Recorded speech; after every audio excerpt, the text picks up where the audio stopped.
right, welcome everyone. I'll put up our first slide. And we will get started with our presentation for today.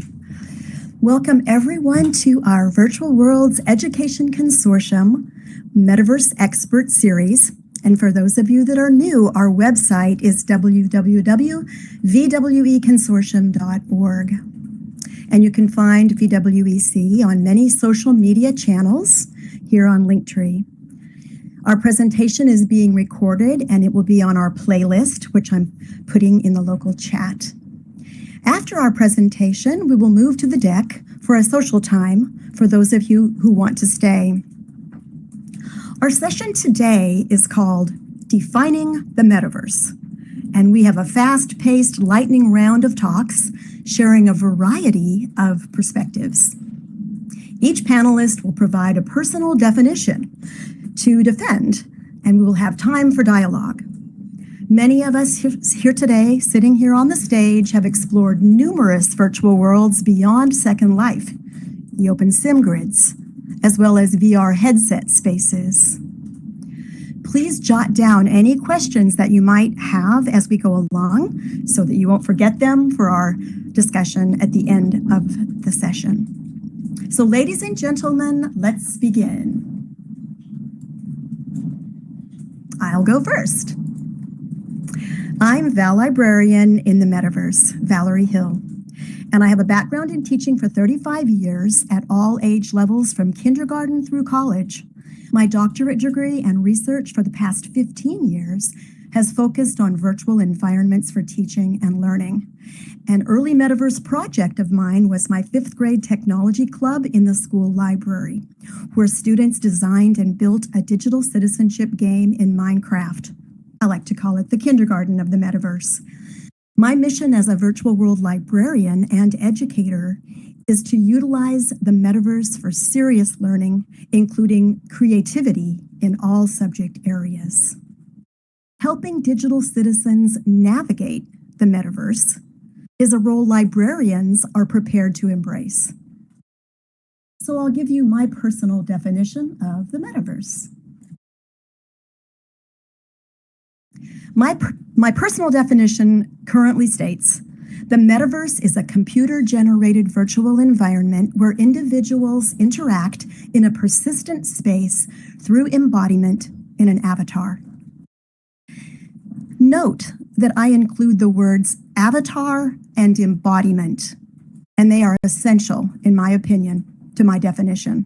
Certainly the Metaverse can be a communication channel for sharing information, which would be similar to Zoom or Skype or other two-way platforms. However, without an avatar, one utilizes a communication platform, but is still aware of being grounded in physical reality in our physical universe. So I firmly believe that the Metaverse is a place, not an app. We call this a sense of presence, as we feel that we are all here together in a shared place, unlike viewing our faces on a screen across a distance. In the past, I've often added the word interoperability as a potential goal to be achieved. However, you see the book on my slide, Wagner James Au's new book, Making a Metaverse That Matters. He says that it may not be critical, interoperability, to the future of the Metaverse. Now, our panelists here may add other key words or concepts that they deem important. Perhaps our discussion today will help us share colliding viewpoints. In chemistry, two colliding elements can form something new. And with respect to our variety of perspectives, our goal is to dig deep into the meaning of the word metaverse, a place which can be entered for all kinds of reasons. VWEC, where we're sitting right now, clearly has the mission to use the metaverse for teaching and learning. Au's book shares that the most popular use of the metaverse is gaming and entertainment, with Roblox and Fortnite as the current giants, millions of users. Education is one small slice of the metaverse and the reason that we're here today. My definition does not include the fact that the metaverse can be useful for nearly any purpose one can imagine. But I believe that it is inferred and becomes apparent once an individual is immersed and begins to explore. Wagner James Au also shares in his book that perhaps only 1 in 4 people around the globe with internet access will be attracted to enter the metaverse. He suggests that this subset of people is generally younger in age and they have an interest in immersion. By the way, Al will be an expert series speaker right here on September 22nd, so mark your calendars to hear more about his book. I wrote my definition of the metaverse before reading the book, but I found that it's very similar to his, and you can read Al's definition of the metaverse in my book review of his book on my blog later on, should you choose. My co-panelists may share more from Al's book or other leaders that are defining the metaverse, and they may share their own take on all of those thoughts. In my opinion, learning styles play a role in the lack of metaverse adoption, besides that steep learning curve we've heard about for years. For example, auditory learners may prefer oral experiences, audiobooks, and podcasts. Concrete thinkers and kinetic learners have strong preferences for hands-on physical world activities. Abstract thinkers value meaning over substance. For example, the chair that I'm sitting on in the physical world right now at this moment at my computer is no more real to me than this seat where my avatar is posing. They are both real. And I was instantly able to view the metaverse as a real place when I entered Second Life the first time. Yet I believe some individuals will always be reluctant to take that view because they are not abstract metaphorical thinkers. Concrete thinkers prefer to touch reality or find concrete facts, like dates. The metaverse as a learning place may never be adopted by all teachers and learners, so perhaps, arguably, our mission should be to explore best practices for those who do, and not strive for mass adoption. A generation of gamers, however, all of those digital natives are already utilizing the metaverse to build homes and, of course, to slay zombies or monsters. May they learn digital citizenship through serious learning in many modes for a variety of purposes by matching the tool to the job. I am looking forward to the perspectives of my highly respected colleagues here on the panel with a willingness to change my definition as our ideas collide. So let me introduce our next panelist, Will Burns. And by the way, I've worked with all 4 of these panelists. I do highly regard their opinions.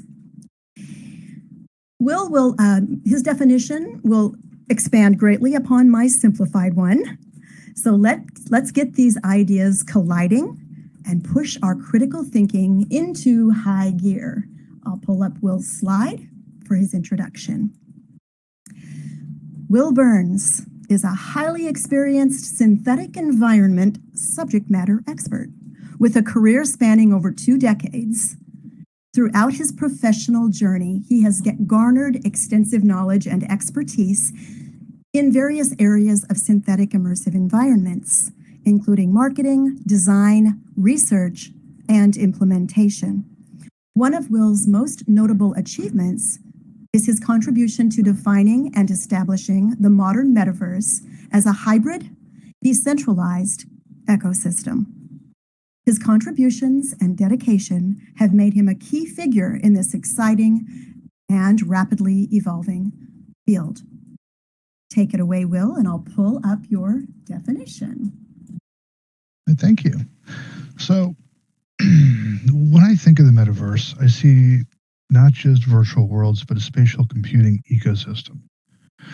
In science fiction, it was a monolithic and singular kind of situation. However, even Stevenson has since abandoned that notion, but always contended that the street version, as in Snow Crash, was a cautionary tale that we should not emulate. When trying to write a modern definition, I had to contend with many iterations of what the metaverse was in fiction. It occurred to me that to choose one would do a disservice to the authors envisioning such a thing prior to the invention of the internet or the widespread use. So the underlying question for me became, well, what if we're looking at it all wrong and they were all collectively, quote unquote, the metaverse as a disparate ecosystem? Not that each space was a metaverse in and of itself, but rather a location residing in a greater ecosystem. Much in the same manner as we do not describe each website as an internet, because we recognize now that that would be silly. So, from a wider perspective, as we zoom out, we realize that the metaverse as internet evolution is a spatial computing ecosystem that happens to include virtual destinations in VR, but also AR and XR overall. But then those very platforms are interconnected to the real world in ways we didn't imagine.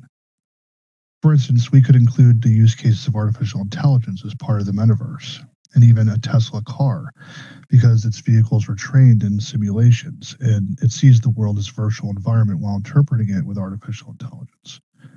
So as such, to me, the metaverse is the encompassing ecosystem, like the internet, and the spatial computing use cases reside under that umbrella as platform, participant, or enabling technology component.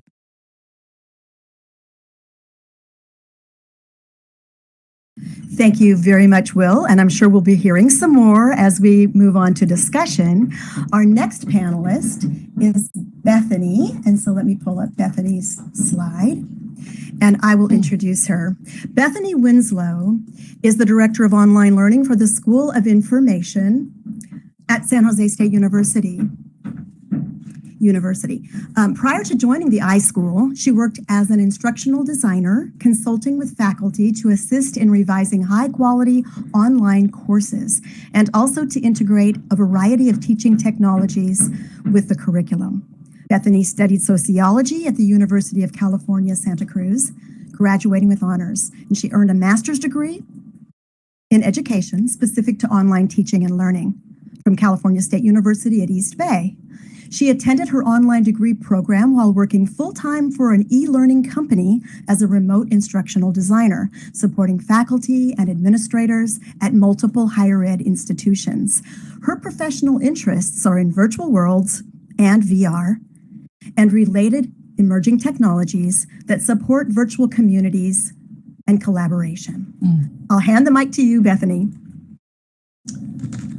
Thanks so much, Val. I appreciate that. I'll put in my working definition of the metaverse that I only put out somewhat reluctantly. But I'll say that my working definition of the metaverse is an evolving 3D digital version of the most essential characteristics of what we call real in our world. In other words, a large quantity of wildly different persistent environments where you not only have agency to navigate and interact, you're obligated to be an active participant who contends with other virtual citizens who also inhabit those spaces. So the metaverse is not something that will spring out of the head of Meta or anywhere else fully formed. It's already here, and like everything else, I think it will evolve and change probably radically over time. In defining it, I think it's prudent to start with the fact that the portmanteau metaverse means it's fundamentally a broad brushstroke rendering of an idea. And getting too deep in the weeds is to fundamentally misunderstand that point entirely. Similarly, when Jaron Lanier talks about VR and dawn of the new everything, he has dozens of definitions about what VR is, because that too is so multifaceted. So my working definition of the metaverse, or VR for that matter, because they're basically interchangeable in terms of my definition, it's something that I hold on to very loosely, but it has to come out of the essential characteristics of what it means to inhabit the physical world, because the metaverse is emerging out of what's come before. We need to be grounded in its history if we're really to understand its use, or to use it wisely. So it's important to not get distracted by the noise of the tech changes that have to get sorted out, but we have to ask what's foundational or essential about reality. And I don't think that has anything to do with technology per se. In why VR, AR gets further away as it comes into focus, it's an article by Matthew Ball, I put the link in there. He discusses a lot about technology, but he also describes how early we are in this tech when he talks about, for an example, the 30 years it took for the mobile phone to become ubiquitous. And most of that adoption was only very, very recently. He cites Neal Stephenson in his article too, who makes an important point that it can't be about the technology if how that tech gets developed and how it gets developed and used down the line is entirely unpredictable. Stevenson in that article describes the unexpected ways that we use our tech with the example of how we're using keyboards to navigate the 3D worlds, but they were designed for manual typewriters. He describes this as steampunk made real. And what's key here is both human nature and human agency. Tools do not define what human beings do with them. We all bend tools to our own will and our own ends. People and what we do together in community is what defines and makes us human. So now everybody knows Stevenson coined the term metaverse and snow crash, but it's not just some one-off thing. Another book of his, The Diamond Age, offers just as interesting and important observations about the possibilities in computer-mediated relationships. And again, what's key is that it's people and communities that are at the heart of being a digital citizen in any metaverse space. It's this, in this respect, steampunk is more than a literary genre. It encapsulates a shared vision and mindset that celebrates the mashup of things that seem most to be at odds, and to do so in a novel and even transgressive way. As a little aside, this is why I call this, Burning Man in cyberspace. But steampunk is about how technology and human culture collides. And, maybe it's just that I was a sociology undergrad, but the sociological lens, I think, is really relevant. The metaverse is and will continue to become a place that may be reminiscent of our physical spaces and reminiscent of how we have interacted in them. But it will also transcend those spaces and present as yet unknown sociocultural changes too. And those of us who've been in virtual worlds or been involved with social gaming are already familiar with this firsthand. But in that article, Matthew Ball argues that today's young people, who will be tomorrow's metaverse citizens, are currently focused on the social interaction and the fact that most users are using 2D devices in those spaces. Ball writes that their preference for social interactivity is so great that they embrace platforms that, like VR today, look rudimentary and technically insufficient. So for me, considerations about what the metaverse is has little to nothing to do with the technical capabilities of this or that. And it also has nothing to do with there being one seamless or one giant location. What it looks like now might not be what it looks like later, but I think it's crazy not to recognize that we're already in the metaverse. Wagner James Au also makes a compelling argument in his book that by whatever we mean when we describe a coming metaverse, it has a lot to live up to given the history of Second Life. In making a metaverse that matters, from Snow Crash to Second Life and a virtual world worth fighting for, Au describes the high bar that was set by what Second Life has accomplished in these last 20 years. And he describes his own book as distinct from Matthew Ball's, because unlike a focus on the tech, Au is focused on people and community. I would describe his book as an essential primer on the metaverse precisely because it is a sociological history of what's come before.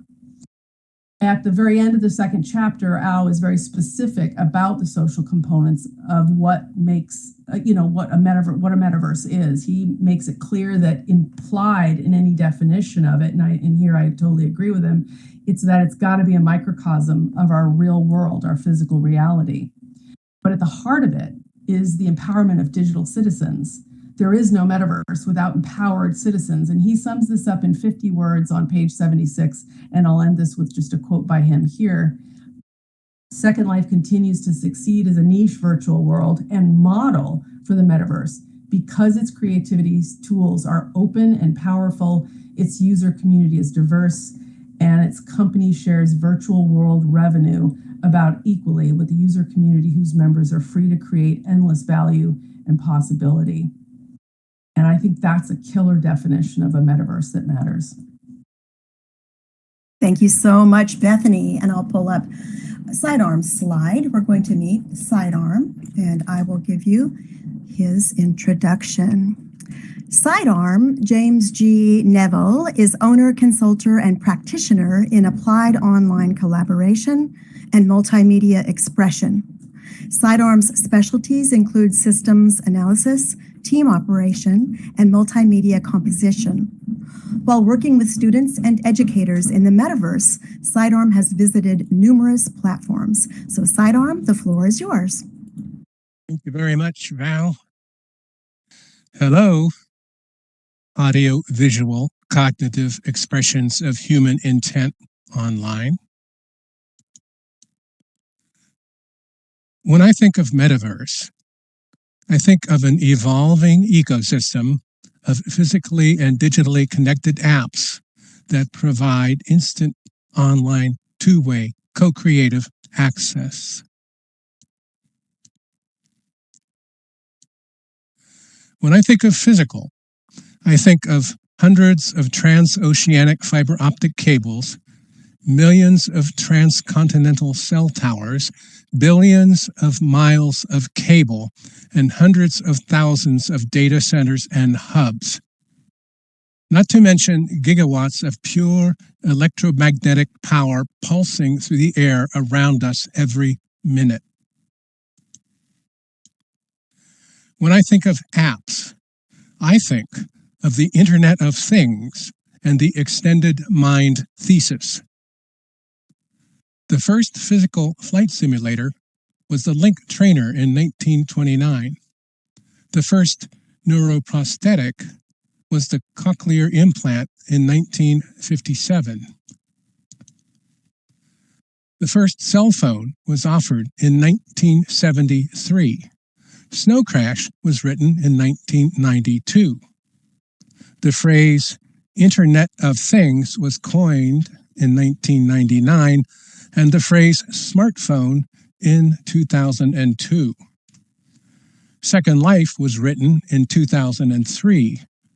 Smart glasses and Oculus came out in 2011 and 2012, and so did Zoom. When I think of instant, I expect that what I hear, see, or read will match within a fraction of a second. When I think of two-way, I expect that we could step on each other's lines by accident or sing in duet on purpose. When I think of a co-creative ecosystem of digitally connected apps, I think of a Skype session, writing a Google Doc with a colleague where we both have edit access. We are typing and seeing each other typing even as we are speaking, and hearing each other speaking as ideas flow from concepts in our minds to realizations on digital paper.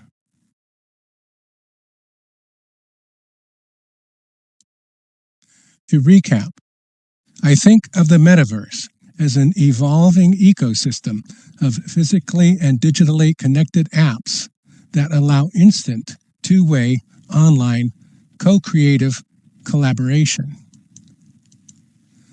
I consider this to be an operational definition with measurable yes or no questions.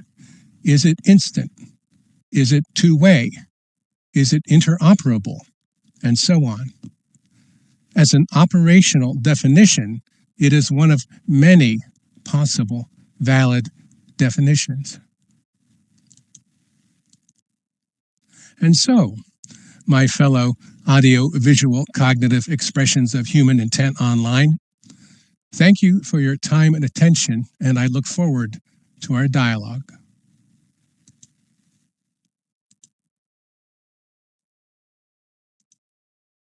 Thank you, Sidearm. And our final panelist today will be Marie Vans. I'll pull up her slide and her introduction to meet Marie. Marie Vans is an associate professor, systems engineering, Colorado State University, with over 2,050 citations to 55 plus papers she's authored and presented in a diverse set of publications and conferences. Invention follows discovery in many instances, and the 32 U.S. patents she has for inventions are examples of this. She is passionately looking for projects and collaborative ventures with others who wish to help level the playing field in STEAM, science, technology, engineering, art, and math for women through education. Let's hear from Marie. Well, thank you for that nice introduction, Val. I'm going to start off by saying that I don't have a personal definition of the metaverse. So what I'm going to be presenting actually is about the World Economic Forum, and I'm not sure how many people here know about the Defining and Building the Metaverse initiative that was actually launched a little about a year ago at the annual meeting in Davos, Switzerland. So as you know, the word metaverse was the word of 2022. And the whole point of this initiative is to define what the metaverse is. So if you look at the list of people who participated in the kickoff panel, which was titled Shaping a Shared Future, Making the Metaverse, you'll find a few well-known participants, and including Philip Rosdale, who is a founder of Second Life. And I'm going to put the URL in here so that you can go actually watch that panel session if you would like. Okay. And here's a URL for the initiative itself. So anyway, the World Economic Forum, it actually brings together leading voices from the private sector, civil society, academia, and policy to define the parameters of an economically viable, interoperable, that's a word we've heard several times now, safe and inclusive metaverse, focusing on two core areas: governance and economic and social value creation. So they have more than 150 partners across the industry, and I'm not going to read them all, but you can go find them if you look at them. But the big ones here are Meta, Microsoft, Magic Leap, Lego, HTC as in Vive, HTC Vive, Somnium Space, Stanford University, Decentraland, IKEA, and Mozilla. I don't know why my thing is not. The mission is to guide the development of a safe, interoperable, and economically viable metaverse by uniting stakeholders from various sectors that include government, academia, business, and civil society. The initiative, wait, did I just read that? Okay, something's wrong with my speakeasy. Sorry, guys. Okay, so the governance track aims to define and recommend governance frameworks that prioritize the prevention of harm, risk mitigation, equity, and interoperability within the metaverse. And this is really important because, as we all know, we are all sort of struggling with a lot of these issues in each one of our worlds, right? The track focuses on guidelines and frameworks that help to ensure a safe and inclusive metaverse for all stakeholders involved, and to provide recommendations that promote the sustainable and responsible development of the metaverse. So we're not, have a whole bunch of bad actors out there if we can.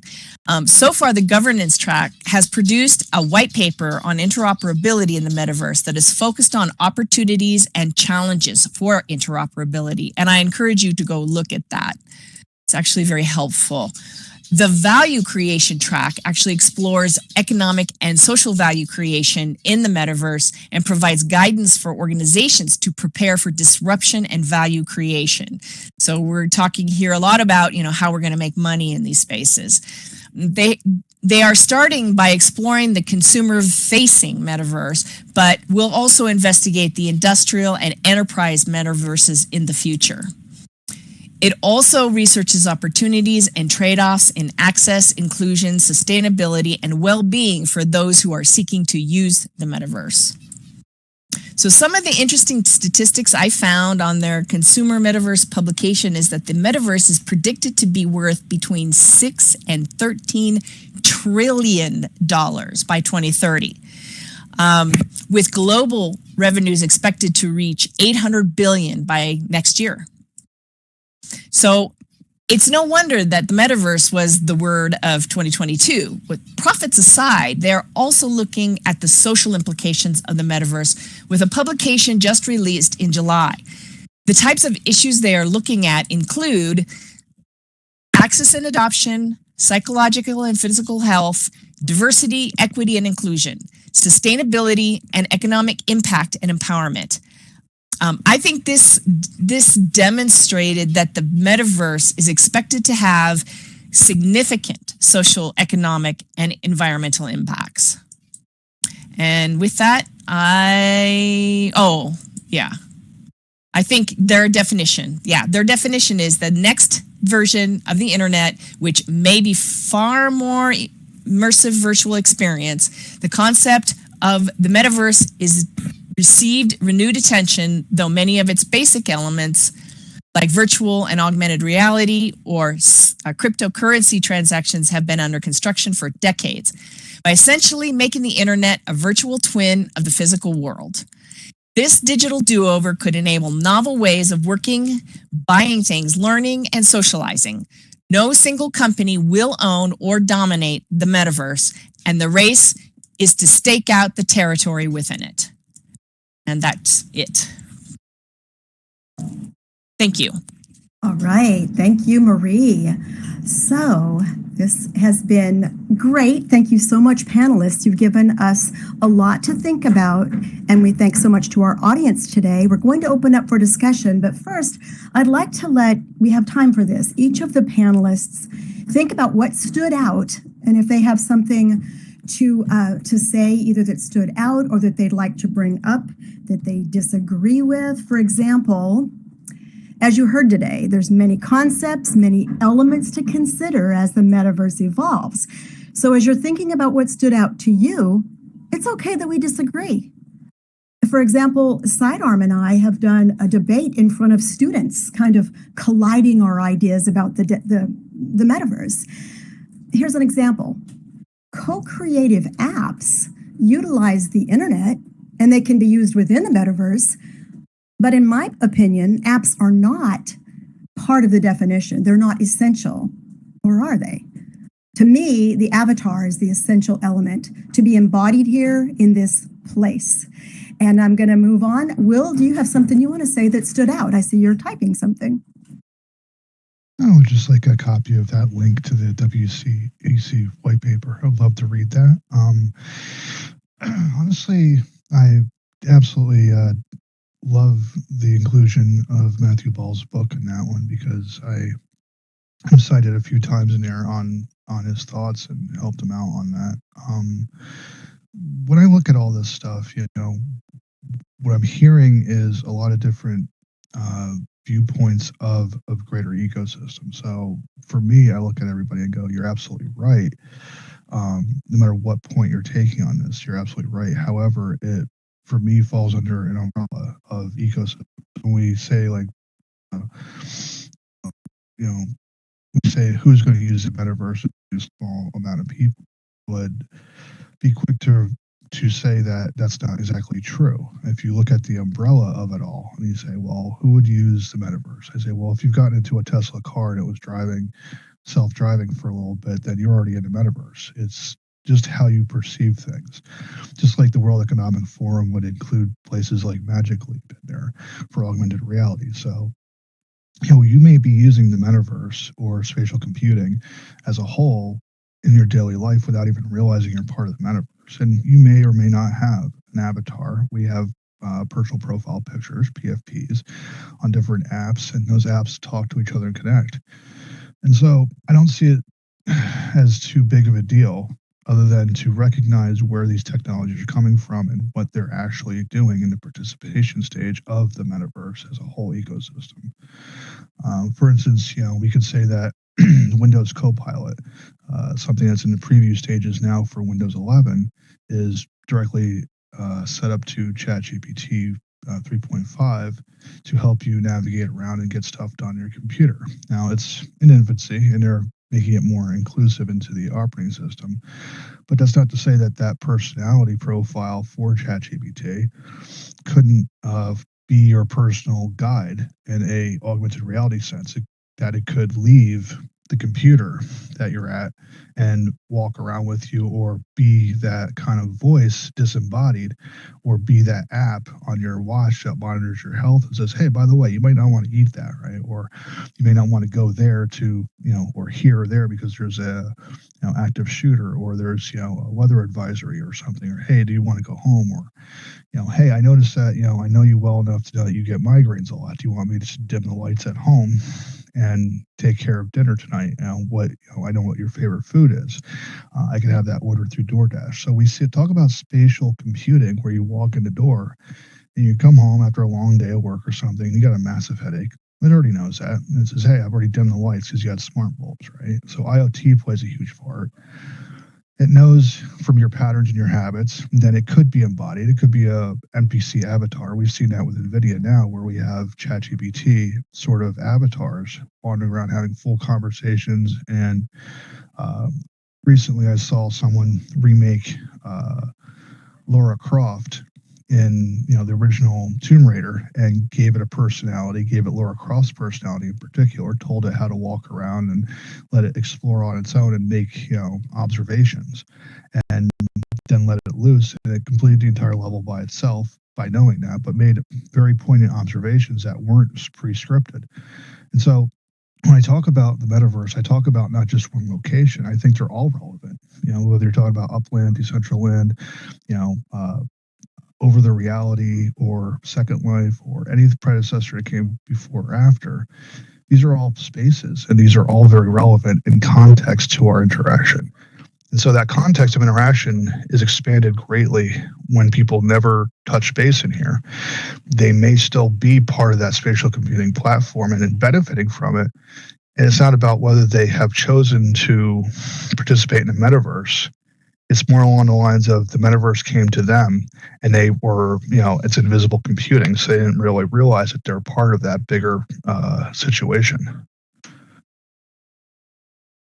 Some excellent points, and some excellent points also in the local chat. I see Phil is talking about it being an all-inclusive, like there are many networks that will never be part of the public internet due to proprietary interaction and information. So there's that too. There's the whole idea of not just one single metaverse. And I think these books point that out as well. We don't want one single metaverse, but owned by one company or one government. And another panelist, have something you want to say that really struck you, Bethany? Oh, I think I just put that in chat, that what I heard was a common theme about, number one, what you said too about the social component, but yeah, I don't think I have anything really to add. I'm very appreciative for my colleagues here and your thoughts. Absolutely, I agree. Sidearm, after listening to everybody, you have any particular feedback or ideas? Yeah, I'll ditto Bethany's comment about everything, all the fellow experts here speaking, including the audience. I want to say there's something missing. And I want to make a distinction. I don't think there's something missing in our definitions of the metaverse, like there's something broken or wrong. It's not like I broke a nail, or the car is missing a spark plug, or it's missing like a possibility. So there's a whole exercise that I used to be trained in to go through about trying to say, what does it mean for something to be missing like a possibility? Yeah. And a short way, like Will is pointing to, is it's something we don't know about the thing we call the metaverse. It's something we don't know, and we don't know that we don't know it. And so I'm going to, since you all quoted your favorite experts, I'm going to quote one of mine. This is actually one of my favorite authors, and he wrote in a character, how and what we name limits what we perceive. Yet, without naming, we cannot communicate. And in that paradox lies the importance of words and naming, and the need for great care in names and descriptions, particularly when describing or seeking the quote truth, end quote. So I'm listening for what we don't know in our dialogue. And I appreciate the doing again, Bethany, the rich variety that's already been put on the feast table for us. Thank you, Val. And Will's got his hand up. Go for it, Will. One of the things that I'd like to address is that absolutely right on that point is that we don't know what we don't know.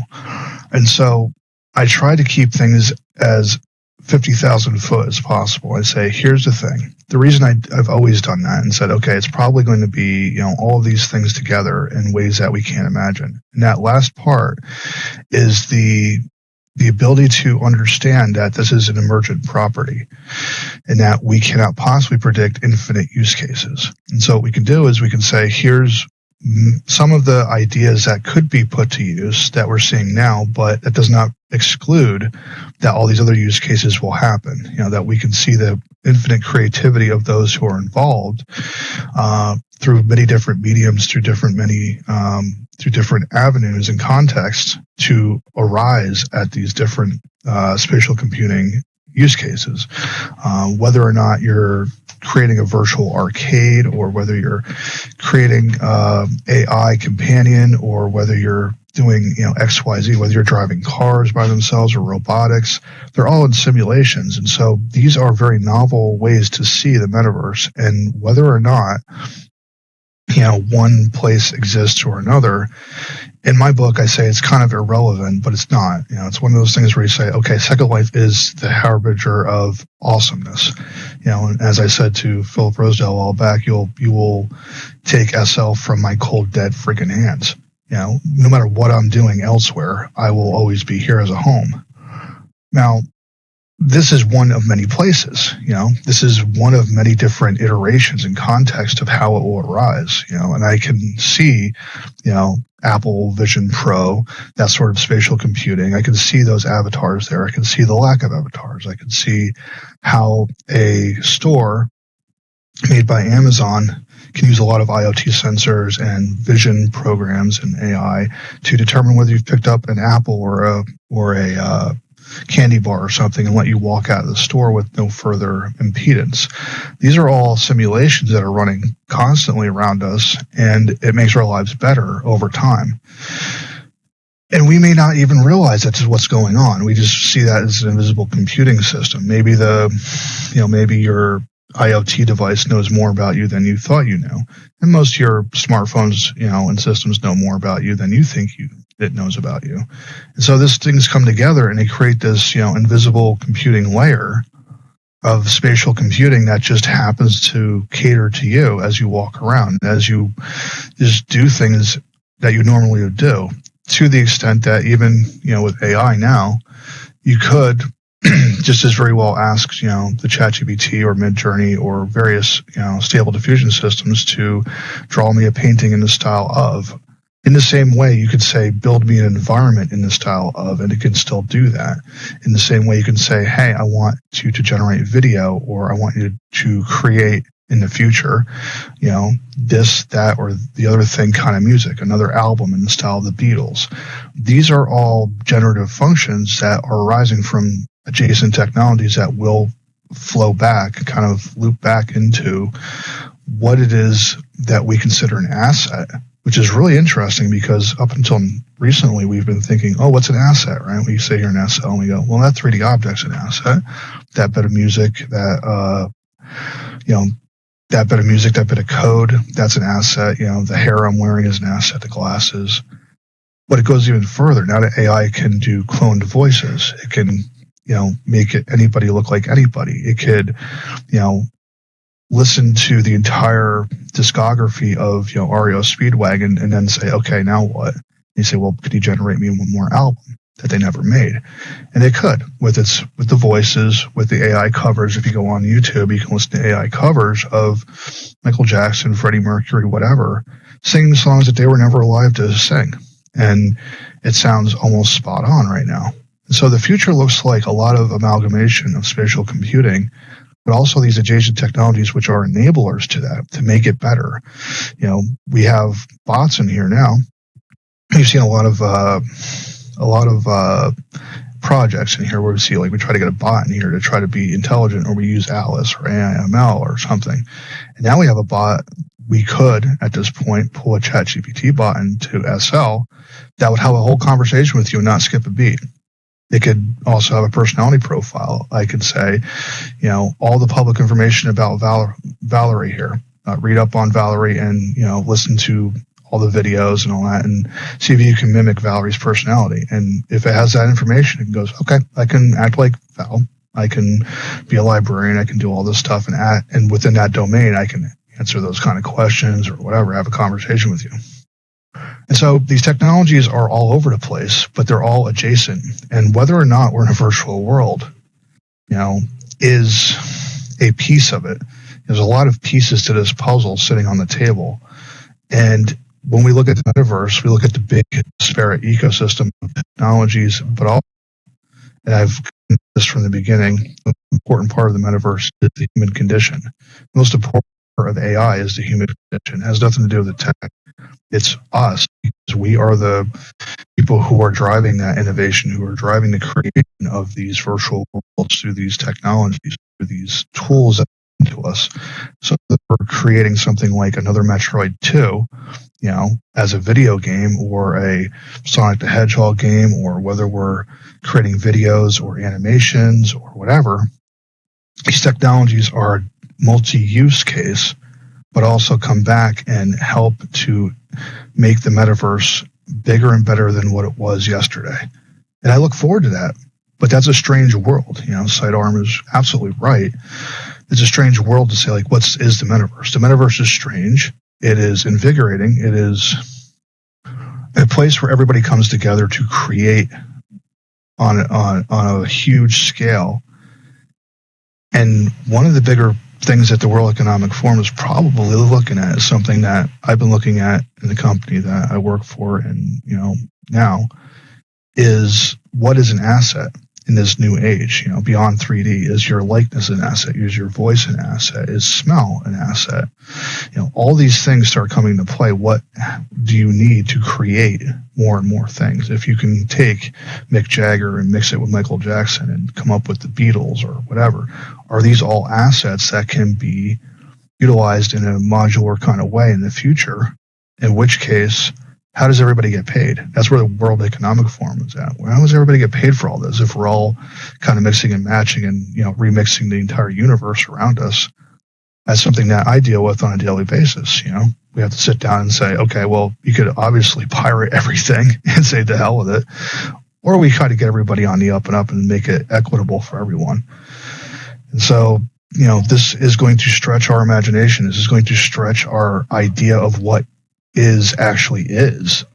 And that's the best part about it. That's what excites me, because everybody's doing everything everywhere. And one of the things I've learned from Second Life since the beginning, and even before that, was whenever somebody comes up with something new or outrageous, I stopped being shocked. I stopped going, clutching my pearls. I started going, yeah, of course you did. Of course you come up with that. Of course there's this. Of course there's dragons. Of course there's this. Of course there's eggs and flowers and breedables. And of course you all thought of that, right? Of course it's, Excite compatible. Of course it is. I stopped being surprised and started going, I want to see what you could do next. Because that's really where it's at for the whole of the metaverse. What can we do next with every tool? Can we make it better? Can we find ways to find this equity? Can we find ways to make this a safe space for people? Absolutely. And they may not even know it. They may not even know that they're in the metaverse half the time, because simulation around them, they don't need to know it. But if it made your life better, so be it. Exactly. And I do want Marie to have a little chance to say a few words before we open up to everyone else. Marie, you've been listening. You have any particular thoughts on your mind? No, I guess the only thing I would like to say is that, I agree with Kip, about the WEF. It's really highly suspect. Feels like this is, if you look at most of the people involved in this, these are companies that are trying to profit from the metaverse. However, I do think it's really important that somebody is addressing some of the ethical issues and the DEI issues and, some of the other things that seem to be a problem at least in the US these days. So yeah, thanks for bringing that up. And yeah, that's all I have to say. Yes, and Sidearm, did you have a hand raised? Was there something you were going to add? I did. Thank you. I'm not sure if the European Union Metaverse initiative is the same as the WEF, but if they're different, there is a second one, and I won't go into its goals and things, but I've been getting announcements and reading some of the European Union Council on the Metaverse, was sponsored by the European Union, of course. But I wanted to put something on a plate that I'm actually serious about this, and that is that for me, you'll notice that in my list of essential elements for my operational definition of the metaverse, nowhere do I include 3D. And where I am about that is I do not think that I need a 3D representation to participate online, instant, two-way, co-creative collaboration in a world connecting people all across the space, that we don't necessarily have to be 3D. And what triggered me into that was working with the folks that have visual disabilities. And by working, I mean talking to them or presenting with them or whatever, who clearly love Second Life and clearly work in other online environments totally by ear. And then, of course, there are the people that work only visually because they have a hearing disability.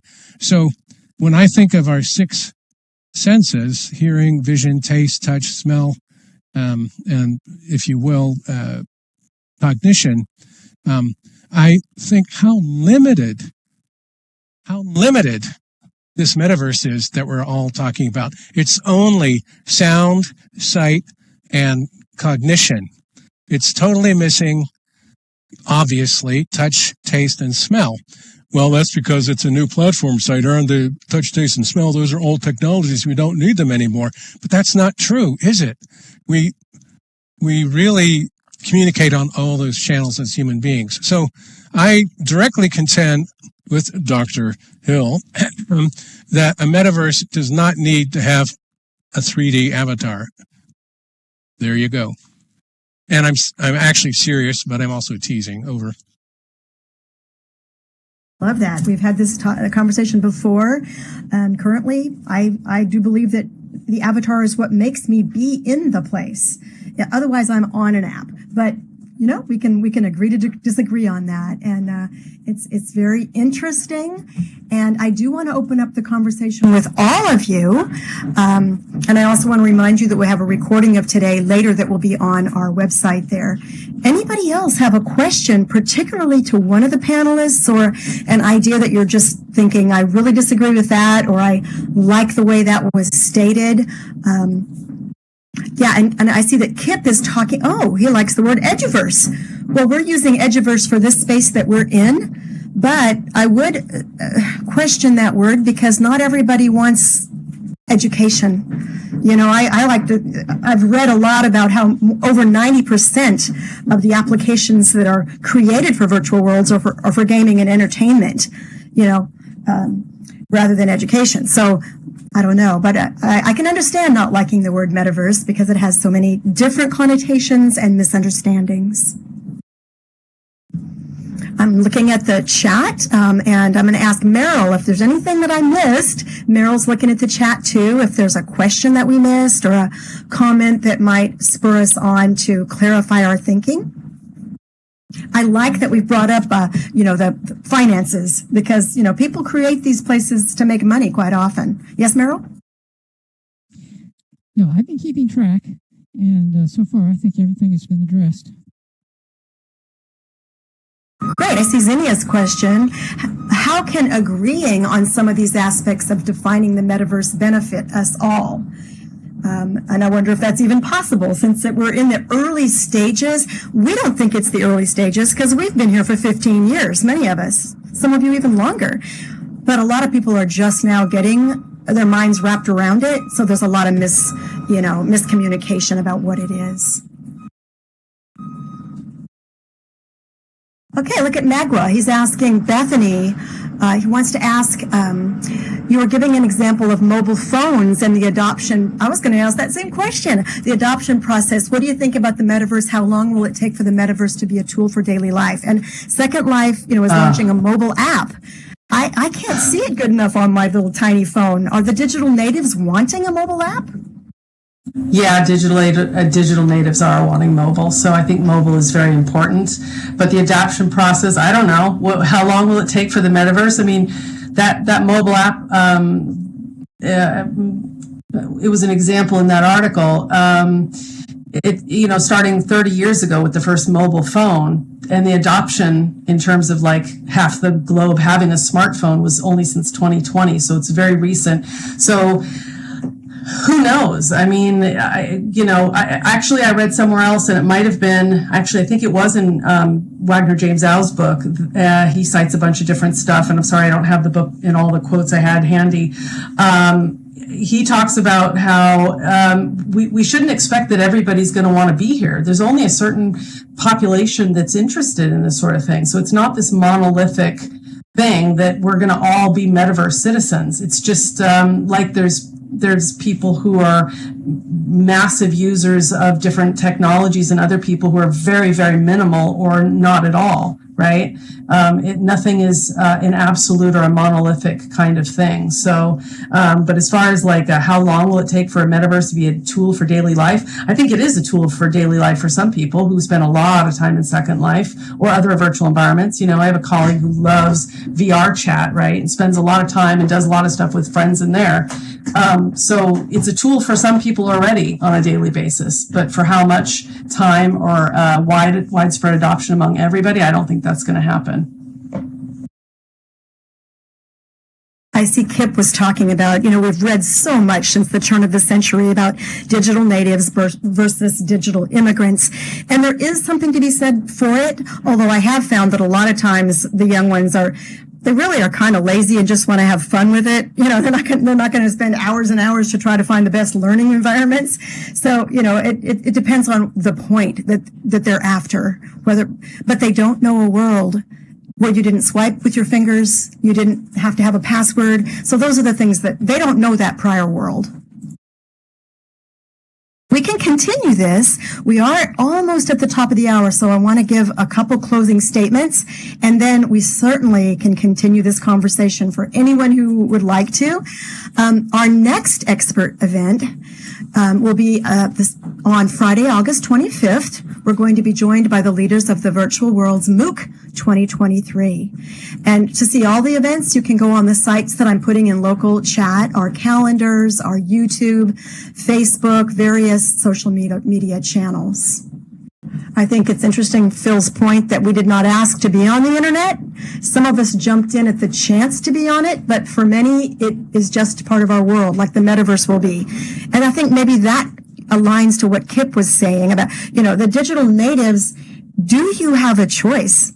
I had a nephew ask me, can I get off the grid? And I had to pause. And I couldn't tell him, yes, you can. Are you going to go be a hermit in the mountains? Everyone is on the grid. It doesn't mean you're fully immersed. So I'm also putting our website up once again, and I put those different links.